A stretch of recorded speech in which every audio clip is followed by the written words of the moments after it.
오늘 말씀의 제목은 빨리 깨달을수록 은혜도 빨리 옵니다. 다 같이 시작. 다시 한번 시작. 예. 오늘 이제 삼손 얘기 또 이어서 들어갑니다. 사사기 13장 15절에서 25절까지의 말씀 교독합니다. 마노아가 여호와의 사자에게 말하되 구하옵나니 당신은 우리에게 머물러서 우리가 당신을 위하여 염소 새끼 하나를 준비하게 하소서 하니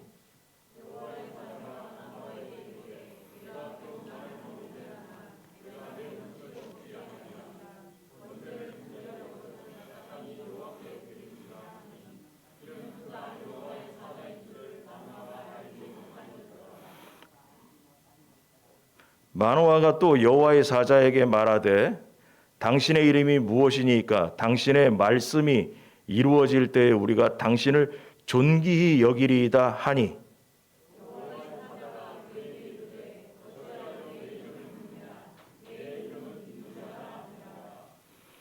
이에 마노아가 염소 새끼와 소 제물을 가져다가 바위 위에서 여호와께 드리매 이적이 일어난지라 마노아와 그의 아내가 본즉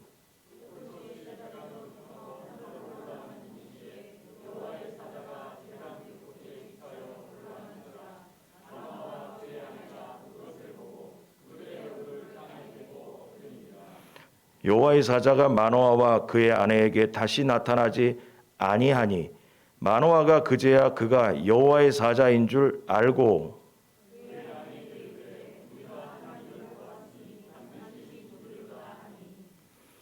그의 아내가 그에게 이르되 여호와께서 우리를 죽이려 하셨더라면 우리 손에서 번제와 소제를 받지 아니하셨을 것이요 이 모든 일을 보이지 아니하셨을 것이며 이제 이런 말씀도 우리에게 이르지 아니하셨으리이다 하였더라.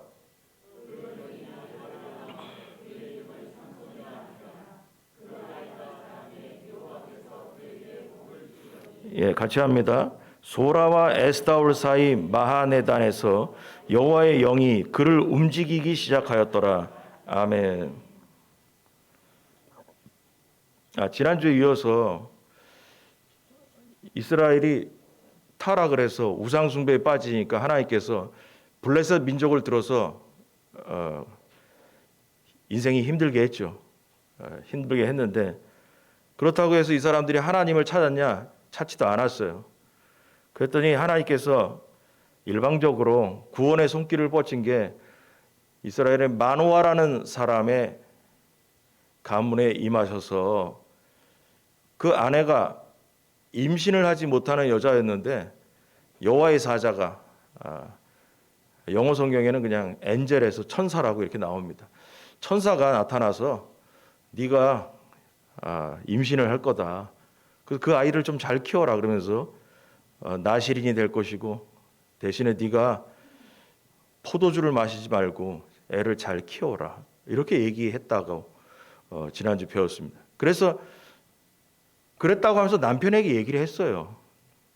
내가 들에서 일하다가 천사를 만나가지고 이런 얘기를 들었다. 이렇게 했더니 남편 마노아가 그 말을 안 믿어요. 그래서 하나님의 사자를 내가 직접 봐야겠다는 거예요. 그러니까 아내가 그 얘기했으면 그러냐. 정말 그런 일이 있었구나. 이렇게 믿어주면 되는데 안 믿어요.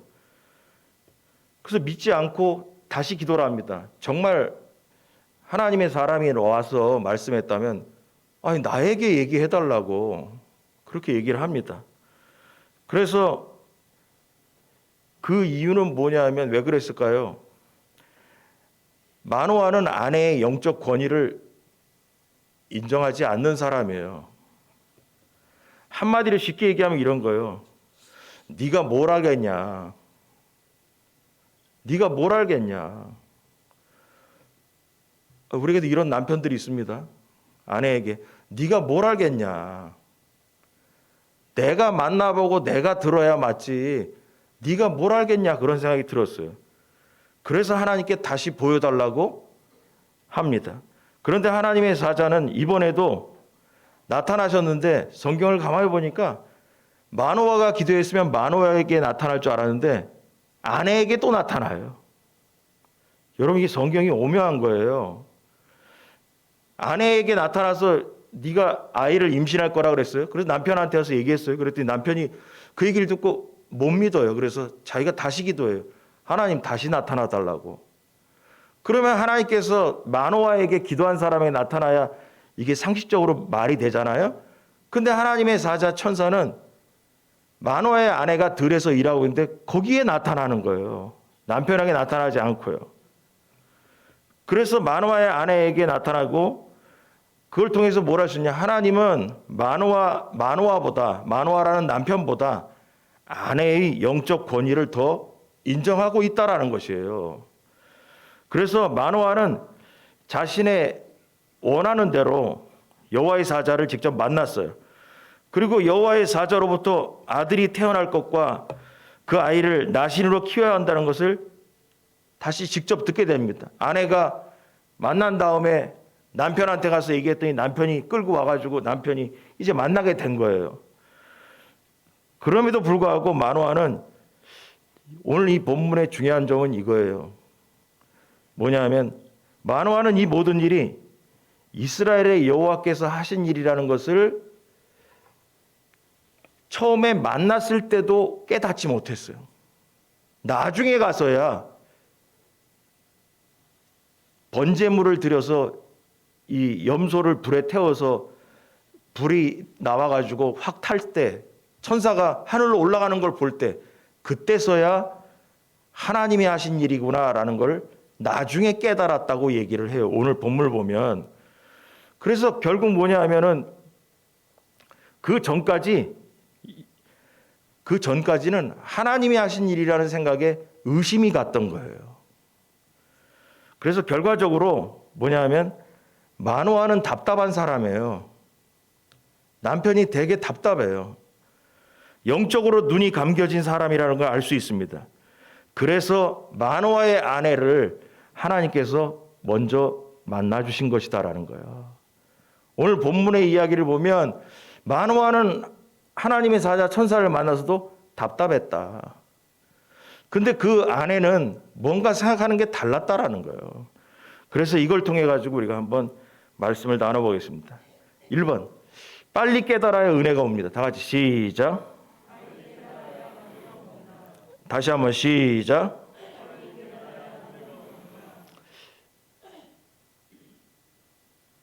그 천사를 만나가지고 마노아가 15절 보면 당신은 우리에게 머물러서 우리가 당신을 위해서 염소 새끼 하나를 준비하게 하소서 하니 여호와의 사자가 마노아에게 이르되 네가 비록 나를 머물게 하나 내가 내 음식을 먹지 아니하리라. 번제를 준비하려거든 마땅히 여호와께 드릴지니라 하니 이는 그가 여호와의 사자인 줄을 마노아가 알지 못함이었더라. 성경은 얘기하는 거예요. 천사를 만나도 하나님의 사자인 것을 모르고 있다라고 마노아는 영적으로 눈이 어두웠다라고 얘기를 하는 거예요. 그 얘기를 하고 싶은 거예요, 성경은. 그러고 나서 17절에 보니까 마노아가 또 여호와의 사자에게 당신의 이름이 뭡니까? 이름이 뭡니까? 라고 물어봅니다. 이름을 알려주시면 제가 당신의 이름을 기억해서 존귀하게 여기겠다고 그럽니다. 그랬더니 18절에 여호와의 사자가 그에게 이르되 어찌하여 내 이름을 묻느냐? 내 이름은 기묘자다. 기묘자다. 그래서 기묘자가 기묘하다는 얘기잖아요. 그러면 이게 다른 쉬운 성경이나 이런 데 넘어가면 뭐라냐면 여기를 뭐라냐면 내 이름은 비밀이다 라고 얘기를 해요. 내 이름은 안 가르쳐 줄 거야 이런 말이에요. 자, 그러고 나서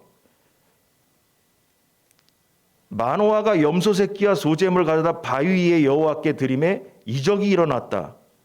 마노아가 그의 아내가 본즉 불꽃이 제단에서부터 하늘로 올라가는 동시에 여호와의 사자가 제단 불꽃에 휩싸여 올라갔다.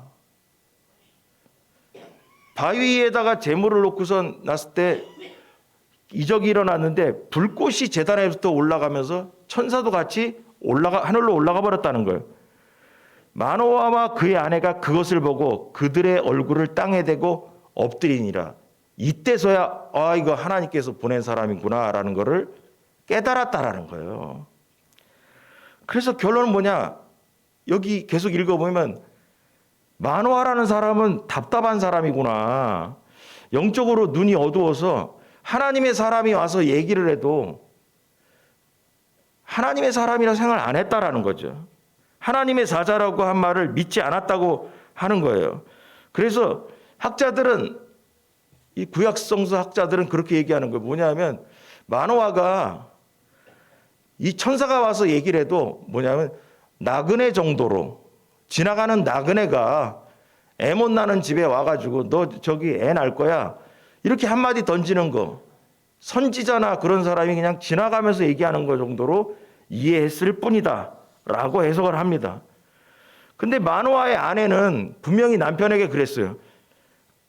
그를 가리켜서 분명히 하나님의 사람이라고 얘기를 했어요. 근데 마노아는 하나님이 보낸 사람이라는 거에 대해서, 하나님의 사자라는 거에 대해서 믿기지가 않아요. 그저 좋은 얘기를 지나가다가 전해주는 사람 정도로 생각했기 때문에 내가 식사 대접 염소 새끼 한 마리 이렇게 해가지고 대접하겠다. 그리고 뭐냐, 당신의 이름이 뭡니까? 뭡니까? 라고 물어보는 거예요. 그러니까 그건 뭐냐, 사람으로 인정을 했다는 거지 하나님의 사람, 하나님이 보낸 천사나 하나님의 사자로 이해하지 않았다라는 거죠. 이해하지 않았다는 거예요. 그래서 아이를 못 낳고 있는 마노아에게 아이가 생길 것이라고 말해주는 나그네나 선지자 정도로 이해했다라는 게 성경의 관점입니다. 자, 근데 분명히 보면은 5절에, 오늘 배우지 않은 전주에 배우는 5절에 보면 여호와의 사자가 뭐라냐면, 보라 네가 임신하여 아들을 낳으리니, 마노아의 아내에게 얘기한 거예요. 아들을 낳으리니 그의 머리 위에 삭도를 대지 말라. 이 아이는 태에서 나옴으로부터 하나님께 바쳐진 나시림이 됨이라. 그가 블레셋 사람의 손에서 이스라엘을 구원하리라 하기 시작하리라 그랬습니다. 그러니까 마노아의 아내에게 뭐라냐면, 너가 아이를 낳으면 그 아이는 너만의 자녀가 아니라 이스라엘을 구원하는 사람이 될 것이다. 하나님이 쓰시는 사람이 될 것이다라고 분명히 얘기했어요. 그래서 마노아 아내는 이 얘기를 듣고 남편에게도 이렇게 얘기를 한 거예요. 그러나 뭐냐 하면 마노아는 이스라엘의 구원에 대해서 관심이 없어요. 온통 본문을 보면 아이가 없던 집안에 아들이 태어난다는 사실에만 정신이 쏠려 있는 거예요. 우리 집에 아들이 없어서 대가 끊어질 판이었는데 아들이 생긴다니 얼마나 감사한가, 이것에만 관심이 가 있는 거예요.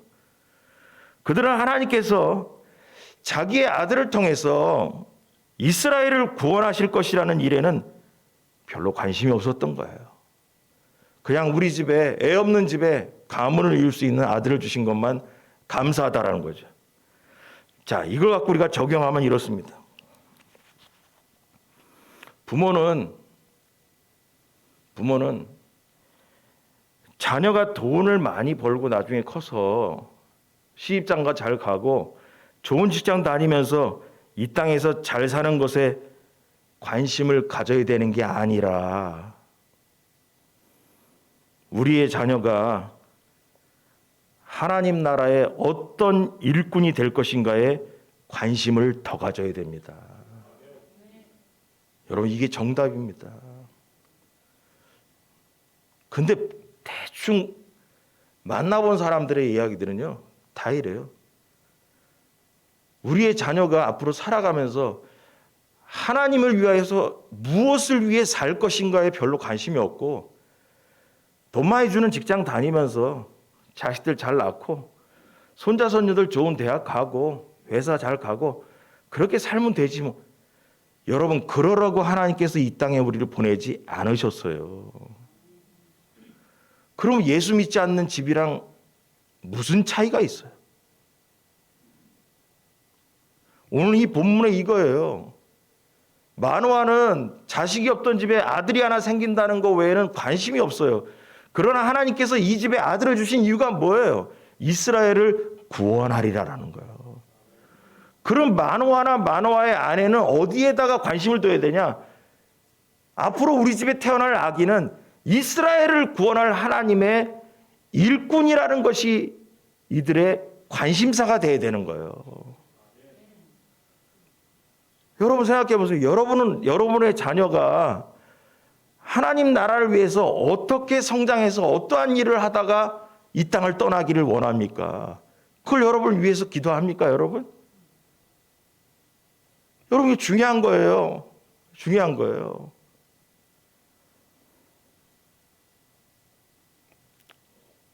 온통 아이의 이 땅에 태어나서 성공적인 인생, 돈 많이 벌고 잘 먹고 잘 살다가 평온하게 물질적으로는 풍족함 속에서 사는 거, 그거 외에 하나님을 위해서 무엇을 할 것인가에 대해서 관심이 없는 부모들의 생각, 잘못된 거라는 거예요. 우리는 하나님의 나라를 위해서 우리 자녀가 어떻게 쓰임받을 것인가에 대해서 관심을 갖고 기도해야 되는 겁니다. 그렇다고 지금 얘기가 다 목회자 되라는 얘기 아니잖아요. 직장을 다니면서도 뭐 장사를 하면서도 사업을 하면서도 하나님의 일꾼으로서 얼마든지 살 수가 있는 거예요. 그러나 뭐냐, 돈 버는 것에서만 일반인들이 하는 그런 것의 역할이 아니라, 그러면서도 뭐냐, 하나님의 나라를 위해서 어떻게 그가 살 것인가에 대해서 관심을 가져야 된다는 것입니다. 이 본문을 보면서 학자들이 이렇게 얘기하는 거예요. 마노아가 아기가 태어나기 전에 임신했을 때부터 영적으로 첫 단추를 잘못 깨고 있다는 거죠. 이게 적용하면 이거예요. 나에게 아이가 내 뱃속에 들어앉아서 임신했을 때부터 부모는 하나님의 사람으로 어떻게 이 아이가 살 것인가에 대한 관심보다는 이 아이가 어떻게 해서 우리 가문을 이어갈까, 이거밖에 생각이 없는 거예요. 결국 그래서 뭐냐, 태어날 삼손은 그 이야기가 불행하게 끝나게 되는 겁니다. 여러분, 그래서 삼손의 이야기를 다 보면 앞으로 태어난 삼손은 인생에서 딱 2번밖에 기도를 안 해요. 2번밖에 기도 안 해요. 한 번은 어른이 돼서 목 말라가지고 죽을 뻔했을 때 하나님 찾아요. 물 달라고. 그 다음에 2번째는 뭐냐면 블레드 잡혀가지고 눈이 뽑혀가지고 노예로 살잖아요. 이 맷돌이나 갈구다 살다가. 그러다가 기둥뿌리 붙잡고서 넘어지게 할 때 하나님 나에게 힘을 주옵소서. 딱 2번 기도하고, 이스라엘의 사사인데 딱 2번 기도하고 그냥 끝나버렸어요, 인생이. 별 볼 일이 없는 거예요. 이 2차례를 제외하고는 인생 통해서 하나님께 기도한 적이 없다라는 거예요. 여러분, 슬픈 이야기예요. 다른 사람들의 사사는 있잖아요. 성장한 다음에 사사로 선택받았어요. 그러나 삼손은요, 태어나기 전부터 하나님께서 쓰임 받겠다고 임신을 한 아이예요. 그런데 그의 인생이 남들보다 더 멋지게 살아야 되는데, 여러분, 사무엘 선지자가 한나 어머니가 뱃속부터 하나님께서 선택하셔서, 그리고 뭐냐 하면 태어나서 성전에서 그 성막 앞에 그 법궤 앞에서 자랐어요. 그러면서 쭉 자라면서 평생을 하나님만 찾고 살다 끝나잖아요. 삼손도 원래 그렇게 살아야 될 사람이에요. 근데 삼손의 인생을 뚜껑 열어보니까 별 볼 일 없었던 거예요. 거기서 뭐가 다를까요? 사무엘에게는 한나라는 엄마가 있었어요, 기도하는. 그런데 있잖아, 이 삼손에게는 영적으로 무지한 마노아라는 아버지가 있는 거예요. 여러분, 이게 중요한 겁니다. 이 이야기의 중요한 시작은 아버지가 영적으로 무지했다는 것입니다.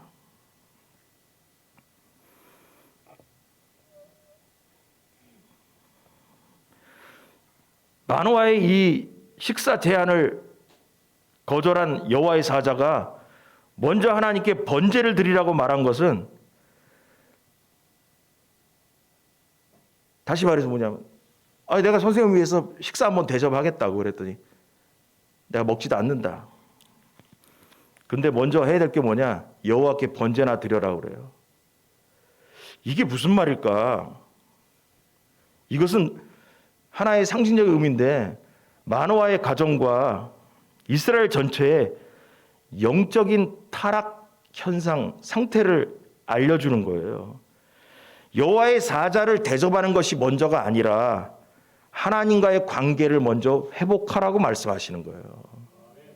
지금 나한테 밥상 차려줄 생각하지 말고 하나님께 제사를 먼저 드려라.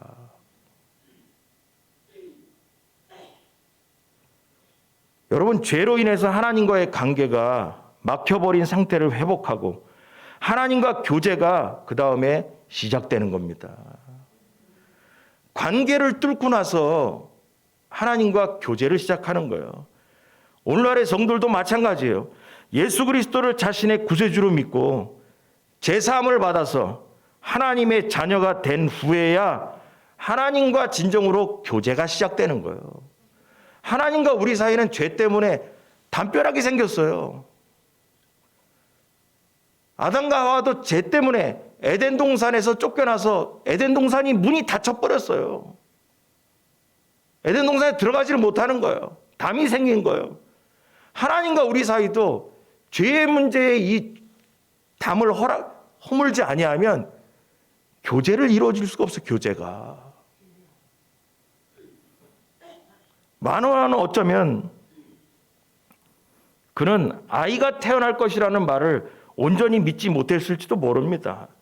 여호와의 사자는 당시 상황을 바르게 인식하지 못하는 마노아에게 이 모든 일의 주체, 주인공은 하나님을 밝히고 여호와께 번제를 드리는 것이 먼저 마땅하다라고 얘기하는 거예요. 지금 나한테 밥상 차려주는 거 중요하지 않아. 하나님께 제사를 드려라.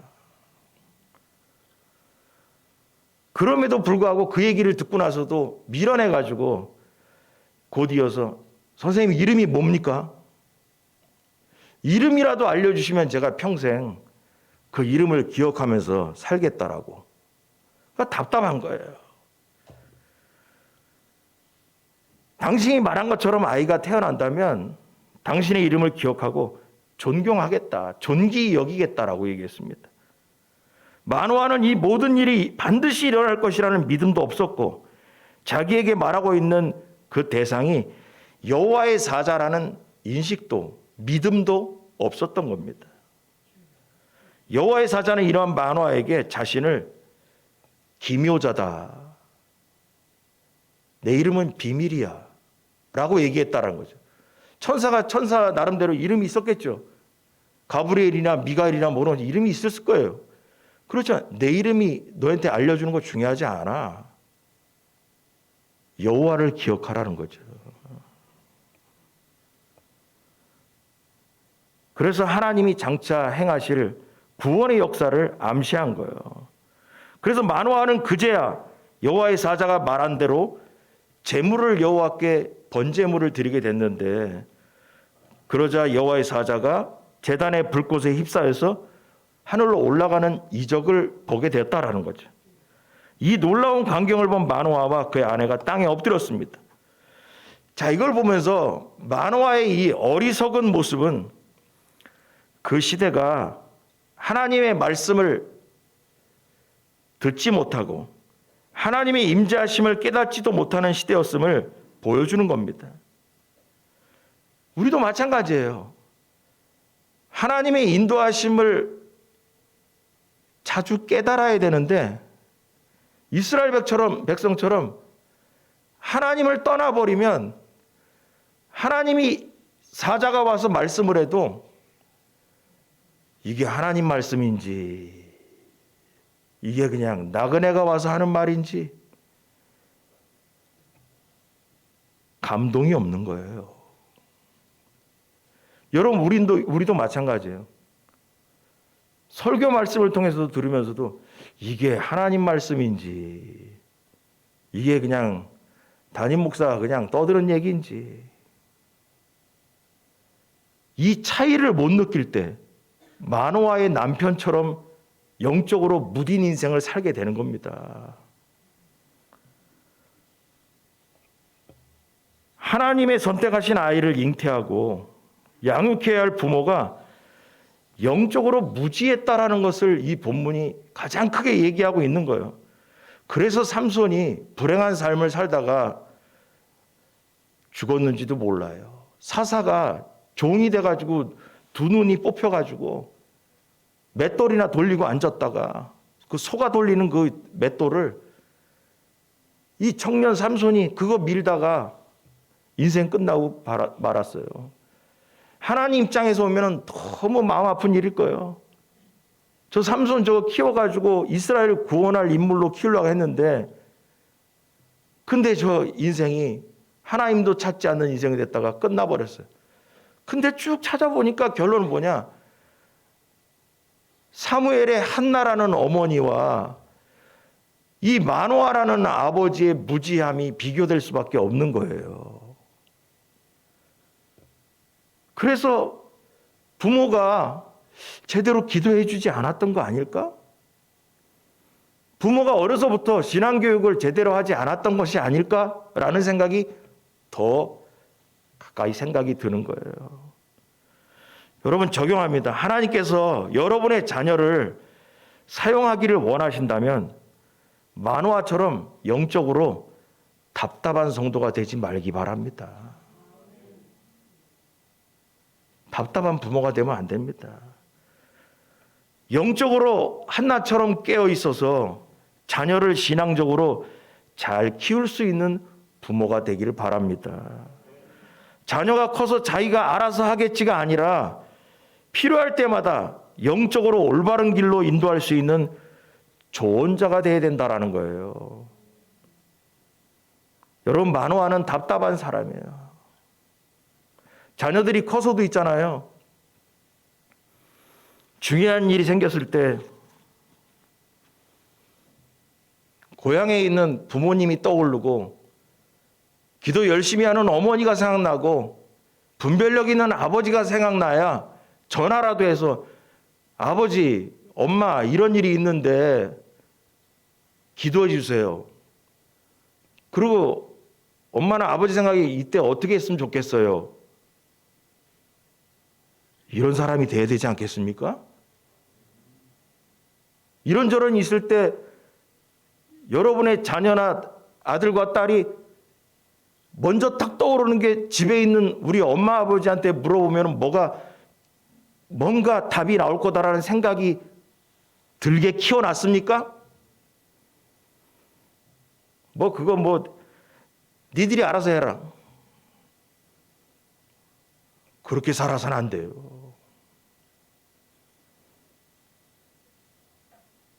필요할 때마다 영적으로 올바른 길로 인도하는 영적으로 현명한 조언자 역할을, 인도자 역할을 하는 부모가 되어야 된다는 것이죠. 여러분 마노아는 지금까지 봐서 답답한 사람이에요. 아내의 영적 권위도 인정하지 않았어요. 오늘 이 얘기를 들어오면 천사가 왜 마노아의 아내를 먼저 찾아갔는지, 두 번째도 마노아의 아내를 찾아갔는지 이유가 나와요. 마노아의 마음을 가만히 들어가 보면 자기만이 영적으로 안다고 생각을 했습니다. 그래서 하나님의 사자를 직접 만나면 아내에게 한 말 외에 나한테 또 다른 뭔가 얘기해 줄 수 있는 게 있지 않을까? 그래서 어떻게 키워야 되는지, 어떻게 양육해야 되는지를 물어봐야겠다라고 생각을 했어요. 우리 아내에게 요만큼 얘기했으면 나를 만나면 한 이만큼은 얘기해 줄 거야 생각을 했어요. 근데 만났는데요, 다시 두 번째 만났더니 첫 번째 아내에게 얘기한 것만큼 요만큼 외에는 더 이상 얘기를 안 하는 거예요.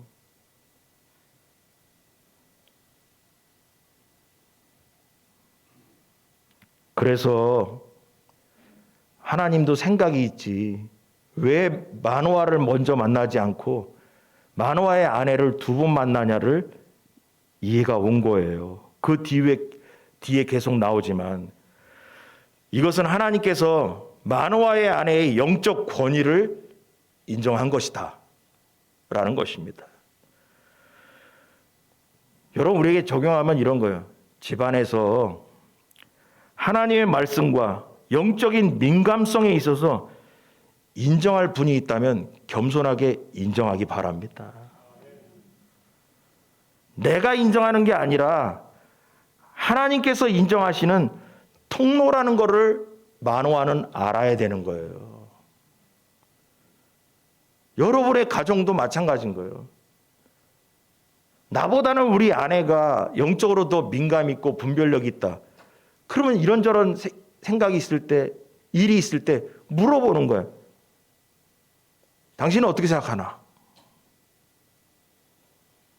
마노아처럼 네가 뭘 알겠어. 내가 두 번째 만나봐야지. 내가 알아야지. 여러분, 이래가지고는 안 되는 거예요. 하나님께서 마노아의 아내를 두 번이나 만난 게 여러분 이유가 없던 게 이유가 있으니까 그렇겠죠. 그 이유는 뒤에 나옵니다. 여러분, 이것과 은혜가 무슨 관계일까? 오늘 제목에 은혜에 대해서 얘기를 했는데 여러분, 빨리 깨닫는 사람이 빨리 은혜도 받는다는 거예요. 그래서 마노아처럼 늦게 깨달으면 은혜가 늦게 오지만 빨리 깨달을 때 은혜도 빨리 온다라는 거예요. 제가 28살 때인가 언제 십자군 정도 돼 그 교단 그거 할 때 어느 교회 서울 목동의 어느 교회를 갔으면 파견 받아서 총회부에서 갔는데 그때 초교파적으로 유명한 부흥사 목사님이셨어요. 부흥회를 하러 오셨는데 제 기억에 김춘기 목사님이었던 것 같아요. 뭐 그때 유명한 목사님이죠. 그래가지고 어린 나이에 그분 따라다니느라고 2박 3일 동안 어쩌고 돌아다녔는데 그래가지고 그분 설교를 다 적어놓은 적이 있어요. 어젯밤에 좀 찾다 보니까 어디 간지 몇십 년 전이라서 뭐 찾지를 못하겠더라고. 근데 그분 얘기 중에 한 게 있어요. 제가 맨날 자주 얘기했던 거예요. 깨닫는 것이 은혜고 행하는 것이 축복이다. 잊혀지가 않아요. 말씀을 백날 들어도 있잖아요. 깨닫지 못하면 은혜가 안 와요. 여러분, 설교 듣고 나갈 때 그런 거예요. 목사님 오늘 많이 은혜 받았습니다. 그건 뭐예요? 오늘 많이 깨달았습니다. 그 말이거든요. 그러면 축복은 뭐냐? 복은 뭐냐? 깨달은 대로 행할 때 복이 떨어지는 거예요. 백날 깨달으면 뭐예요? 깨닫는 대로 살지 않으면 아무 소용도 없는 거죠. 은혜 백날 받아도 상관없어요. 은혜 받은 대로 살 때 열매를 따는 거예요. 그러므로 뭐냐 하면 복의 시작은 어디서 오냐? 복 얘기 잘 하지도 않지만 깨닫는 은혜가 먼저 있어야 되는 거예요. 설교 시간에 앉아도 깨달음도 없고 그냥 마노아의 남편처럼 마노아처럼 그렇구나. 나그네구나. 나그네구나. 그런 식의 생각으로 가지면 하나님의 말씀에 대한 권위를 인정하지 않을 때 거기에 은혜가 어떻게 들어가겠어요? 깨달은 게 없어지면 깨달은 대로 살고 싶지도 않죠. 그 인생은 복 있는 인생이 될 수가 없죠. 여러분, 오늘 이 본문을 통해서 뭐냐 하면 마노아처럼 늦게 깨달으면 은혜로 늦게 받게 되는 거죠.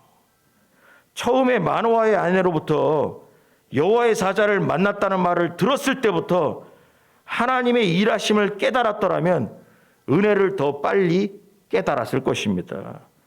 여러분, 은혜는 깨닫는 겁니다. 그리고 축복은 깨달은 바를 행하는 것이라는 것을 잘 기억하시기 바랍니다. 자, 두 번째로 내 생각대로 신앙생활 하지 마십시오. 다 같이 시작. 예, 다시 한번 시작. 예. 여기 보면 21절에 여호와의 사자가 마노아와 그의 아내에게 다시 나타나지 아니하니, 이 번제에 딱 제사를 드리니까 하늘로 싹 올라와 버렸어요. 그 다음부터 뭐냐? 다시 나타나지 아니하니 마노아가 그제야 그가 여호와의 사자인 줄 알았다. 이 사사기를 쓴 저자는 그거예요. 저자의 관점은 하나님의 사자가 처음에 왔을 때부터 마노아는 알아봐야 되는데 못 알아봤다는 얘기죠. 지금 얘기가. 답답하다 그 얘기예요. 하늘로 불길 속에서 올라가는 걸 보고 그제야 여호와의 사자인 줄을 그때야 알았다라는 거예요. 그럼 이 사사기를 쓴 저자는 뭐냐? 왜 처음부터 알아보지 못했냐라는 거죠. 이 미련한 사람아. 이렇게 얘기를 하고 있는 거예요. 그러고 나서 이런저런 얘기를 하는데, 그래서 뭐냐, 그제야 여호와의 사자인 줄 알고 22절에 그의 아내에게 이르되 우리가 하나님을 보았으니 이제 반드시 죽는다. 이제는 우리 죽었다. 그런 얘기를 합니다. 그러면서 두려워 떨었습니다. 여러분, 하나님을 보았으니 죽으리라는 생각, 여러분 그거 맞는 거예요. 신학적으로 구약에 그렇게 나와 있어요. 여기서도 마노아는 답답하다라는 거예요. 계속 이 본문은, 사사기를 쓴 저자는 남편 마노아는 답답한 사람이다라고 얘기하고 있어요. 마노아가 말한 하나님을 보면 죽는다는 말은 맞아요. 신학적으로 맞는 얘기예요. 그러나 성경은 뭐라냐면 마노아는 아내보다 미련하다라는 거예요. 아내가 뭐라냐면 이렇게 얘기합니다. 23절 보니까, 23절 한번 읽어볼까요? 다 같이 한번 보여주세요. 23절 그의 아내가, 다 같이 시작.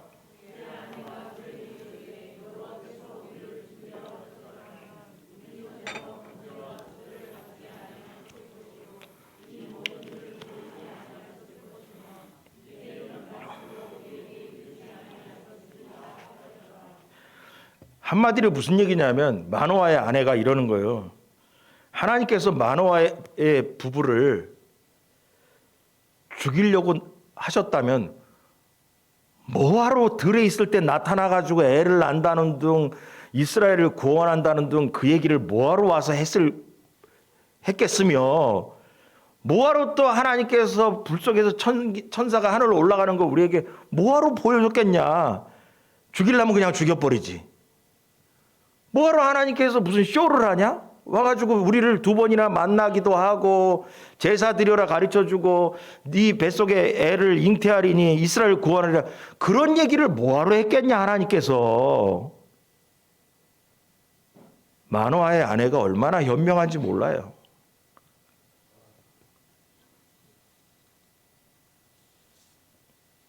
마노아의 아내는 합리적이고 냉정한 태도로 두려움을 없애버린 겁니다.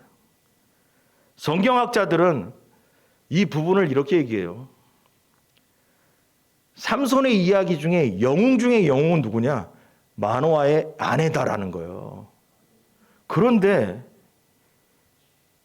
삼손의 어머니의 이름도 성경에 안 나오는 게 이해할 수가 없다라는 거예요. 왜 삼손의 어머니가 이렇게 현명한 여자였는데 신앙적으로 해석도 잘해, 이해도가 달라. 그런데 왜 마노아의 아내 이름도 성경에 나오지 않을까? 이거 구약 성서학자들은 뭐 이해가 안 된다, 잘 이 부분에 대해서 이런 말을 합니다. 자, 우리가 이 내용을 갖고 적용하자면 이렇습니다. 마노아는 여호와의 사자가 전해준 약속은 전혀 생각하지 않고 자기의 생각과 판단에 갇혀 사는 사람입니다. 그래서 뭐냐면 마노아의 아내는 하나님의 관점에서 생각을 하고 마노아는 자기 생각으로 하나님 만났으니 난 다 죽었다, 우린 죽었다, 이렇게 생각하고 있는 거예요. 근데 마노아의 아내는 뭐냐면, 아니 하나님께서 우리를 죽이려면 뭐하러 나타나셔가지고 천사활동에 나타나가지고 이런저런 얘기를 왜 하셨겠냐라고 얘기를 하는 거고, 남편은 우린 죽었다라고 생각하는 거죠. 마노아의 아내는 하나님의 관점에서 생각을 하는 거고 마노아는 자기 생각대로 인생을 사는 사람이에요. 우리는 마찬가지로 쉽게 우리의 경험과 지식으로 인생을 계획하고 하나님의 계획을 판단한다는 것입니다. 하나님의 말씀에는 전혀 관심을 두지 않고 눈에 보이는 것을 기준으로 생각한다는 거예요. 그래서 만화와 같이 자기 생각대로 신앙생활을 하지 말라는 거예요. 여러분, 이제는 하나님의 말씀을 생각해야 됩니다. 말씀을 먼저 만화의 아내처럼 떠올리기 바랍니다. 내 생각과 판단을 먼저 떠올리지 말고 하나님의 말씀과 하나님의 역사하심을 만화의 아내처럼 먼저 기억하는 사람이 되어야 된다는 거예요. 왜냐하면 하나님께서 하신 그 말씀이 우리에게도 반드시 이루어지기 때문인 줄 믿으시 바랍니다. 그러므로 만화의 남편처럼, 만화처럼 내 마음대로 판단하고 내 마음대로 생각하고 결정하지 말고 하나님의 입장에서, 하나님의 말씀의 관점에서 생각하고 결정하기 바랍니다. 이게 중요한 거예요. 자, 마지막으로 3번, 성령님께서 휘젓는 인생. 다 같이 시작. 다시 한번 시작.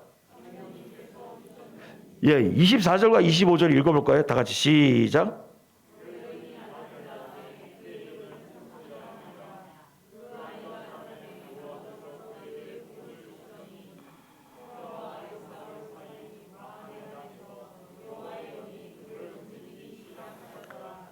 아멘. 자, 여러분, 여기 약속대로 삼손이 태어났는데 부모는 그 아이의 이름을 삼손이라고 지었어요.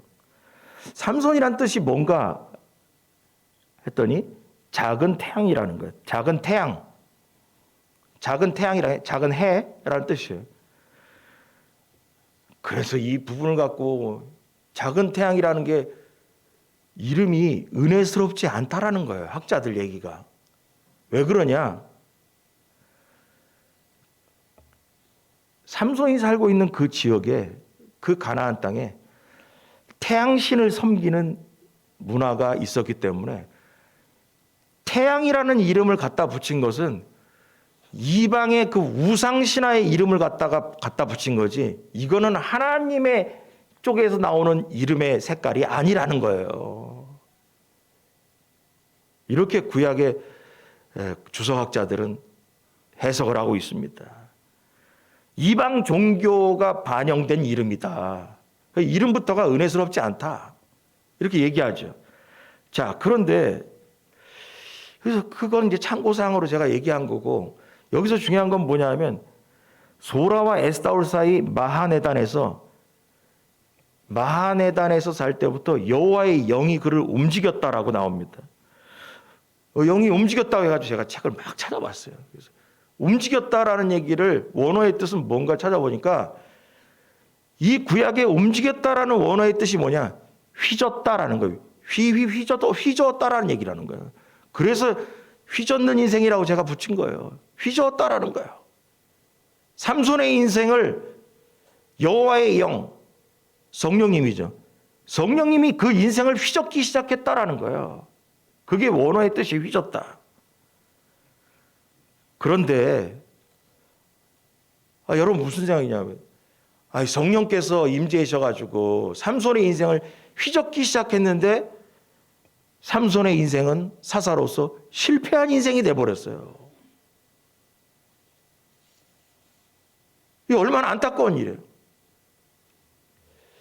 성령께서 인생을 휘젓기 시작했는데 나중에 뚜껑 열어보니까 인생이 실패해버렸어. 인생 실패의 시작이 뭐냐면 드릴라라는 여자를 만나서, 블레셋의 이방 여인을 만나서부터 인생 실패로 가버렸어요. 여러분, 이걸 갖고 적용합니다. 마지막으로 뭐냐면,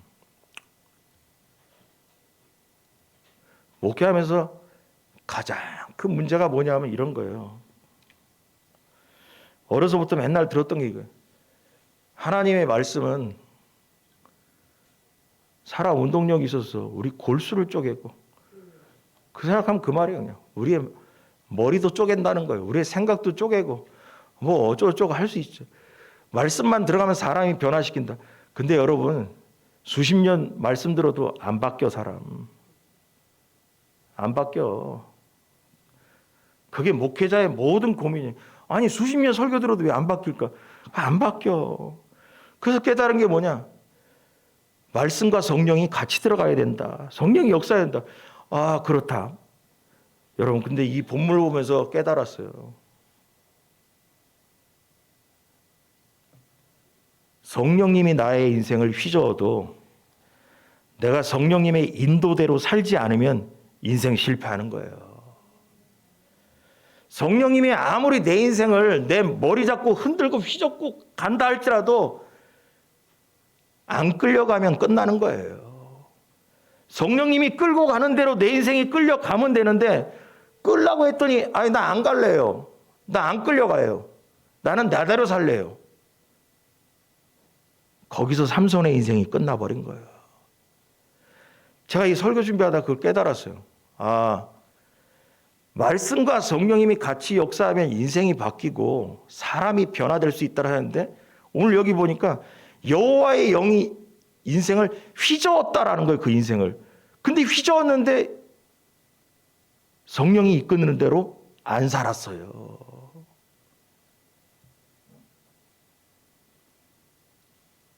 여러분, 이게 무서운 말씀입니다. 성령님이 내 인생 가운데서 가르치시고 생각나게 하시고 인도하신다 해도 내가 그 인도함을 따라가지 않으면 인생 실패하는 거예요. 우리의 표처럼 구름기둥과 불기둥이 돼서 우리를 앞서가신다고 했죠. 앞서가면 뭐예요? 안 따라가면 끝나는 거죠. 안 따라가면 끝나는 거예요. 내 인생을 휘휘저어도 내가 휘젓는 대로 끌려가지 않으면 인생 실패하는 거예요. 여러분, 그래서 먼저는 오늘 이 본문을 통해서 알 수 있는 뭐냐? 먼저는 하나님과 죄의 문제를 해결해서 그리고 나서 하나님과 교제하면서 성령님의 휘젓는 역사에 순종하기 바랍니다. 그래야 삼손처럼 인생 끝나지 않아요. 그래야 신앙으로 성공적인 인생을 사는 거죠. 할렐루야. 여러분 생각해 보세요. 성령 받았다고 주장하십니까? 그렇다면 뭐냐? 성령이 휘젓는 대로 인생 살기 바랍니다. 말씀이 내 안에 들어와 있는 거 믿습니까? 그럼 말씀과 성령의 역사가 있을 때 그 성령의 역사로 휘젓는 대로 이끌려 가야 되는 겁니다. 그거 휘젓는 대로 안 가고 그래도 마노아처럼 내 인생 내 맘대로 살 거야. 내 생각대로. 그러다가 오늘 성경이 얘기하는 것처럼 마노아는 미련한 사람이었다라고 성경은 얘기하는 거예요. 여러분, 하나님은 삼손을 나시린으로 부르셨고 사사로 세우기 위해서 그에게 복을 줬지만 삼손의 인생을 뚜껑 열어보니까 어리석은 죄인의 삶은 온전하지 못했습니다. 여러분, 사사시대는 회개도 없고 구원에 대한 간절함도 없고 암울한 시대였어요. 살려달라고도 안 했어요. 하나님께. 하나님의 임재하심을 보고도 마노아처럼 깨닫지도 못하는 시대였어요. 그럼에도 하나님은 삼손을 불러서 복을 주시고 하나님의 영을 부으셔서 그를 이스라엘의 구원자로 세우려고 노력하시고 일하신 거예요. 그런 절망스러운 시기에도 하나님은 약속을 신실하게 지키셨습니다. 이처럼 하나님의 구원은 사랑이 너무 많으셔서 내가 무엇을 잘했기 때문에 찾아온 것이 아니라 우리를 불쌍히 여기서 찾아온 줄 믿으시기 바랍니다. 이스라엘이 살려주세요라고 얘기 안 했는데도 하나님이 찾아가셨어요. 왜냐? 하나님의 사랑하는 백성이기 때문에. 우리도 마찬가지예요. 내가 무슨 공로가 있어서 찾아오시는 것이 아니라 하나님의 자녀로서 불쌍해서 찾아오는 줄 믿으시기 바랍니다. 기도하겠습니다.